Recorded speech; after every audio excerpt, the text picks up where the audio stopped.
Good morning.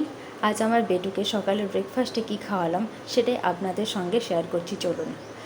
ওকে brush করে প্রথমে যেটা খাইয়ে দিলাম সেটা হলো গতকাল রাতে ভেজানো একটা কাজু আর একটা আমন্ড, আর তার সাথে ছিল দুটো বিস্কিট আর এক গ্লাস জল।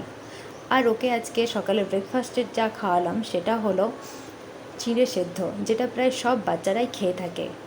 এই চিঁড়ে সেদ্ধ গরমে খাওয়ানো খুবই ভালো, কারণ এতে বাচ্চাদের পেট ঠান্ডাও থাকে আর বেশ কিছুক্ষণ পেট ভর্তিও থাকে। আর ওকে তো আমি প্রায় 8:30 থেকে 9টার মধ্যেই ব্রেকফাস্টটা করিয়ে থাকি। এই চিঁড়েটাকে প্রথমে 2-3 বার জল পাল্টে পাল্টে বেশ কিছুক্ষণ ধুয়ে নিলাম। ধুয়ে নেওয়ার পরে প্রথমে যেটা করলাম, ওভেনে কড়াই বসিয়ে চিনিটা দিয়ে বেশ অল্প পরিমাণে কিছুটা জল দিয়ে আর তাতে লবণ দিয়ে, বাচ্চাদের যেটা হয় তাল মিছরি দিয়ে একটু বেশ কিছুক্ষণ ফুটিয়ে নেব। এই তাল মিছরি দেওয়ার কারণে হালকা হালকা মিষ্টি লাগবে আর বাচ্চারা বেশ মজা করেও খাবে। তারপর এতে দিয়ে দিলাম